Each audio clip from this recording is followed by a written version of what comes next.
দীপাবলির রাতে দুঃসাহসিক চুরির ঘটনায় আতঙ্কিত রাজধানীবাসী। বাড়ির লোকজনেরা কালী পূজা দেখতে বেরিয়ে যান, সেই সুযোগে কাজে লাগিয়ে চোরের দল হানা দিয়ে প্রায় ৮ ভরি স্বর্ণালংকার সহ ৬০,০০০ টাকা নিয়ে যায় বলে অভিযোগ বাড়ির মালিকের। ঘটনা ধলেশ্বর রোড নাম্বার ৩ এলাকায়। বাড়ির মালিকের নাম বিপ্লব দেব। রাতে খবর পেয়ে ছুটে আসে ঘটনাস্থলে পূর্ব আগরতলা থানার পুলিশ। চুরির ঘটনা দিন দিন বেড়ে চলছে, যার ফলে এক প্রকার আতঙ্কে সাধারণ মানুষ। ওই তো আমরা তো ৭টার সময় বাড়িতে বেরিলাম, বাইরিয়া কালী মন্দিরে গেলাম, তারপর আবার এলাম, এসে তারপর গেলাম ঘুরতে টাউনে।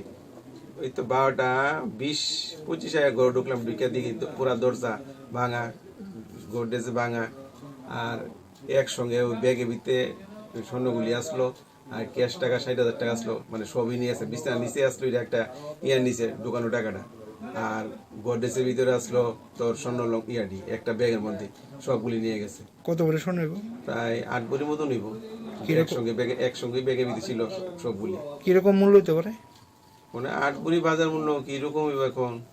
মোটামুটি হইব তো প্রায় 4 লাখ টাকা মতো নিব, 4-5 লাখ টাকা তো হইবই বাজার মূল্যে। আর ৬০,০০০ টাকা ক্যাশ একসঙ্গে আসলো এটা, কারণ আমার তো ট্রাভেলসের ব্যবসা, এটা আজকে ব্যাংক বন্ধ থাকে জমা দিতে আসছি না, আর রেখে গেছি বিছানা নিচ্ছি, বাস এটাই নিয়ে গেছি। এমনিতে মোটামুটি কোনো সন্দেহ আছে বা? না সন্দেহ তো প্রশ্ন ওঠে না, কি করে সন্দেহ করুন, কে আইছে কি বিষয়, সন্দেহ তো ইয়ে নেই। এই অবস্থা তো দেখি পুরা দরজা গোডরেজ পুরা। ব্যুরো রিপোর্ট, ত্রিপুরা নিউজে।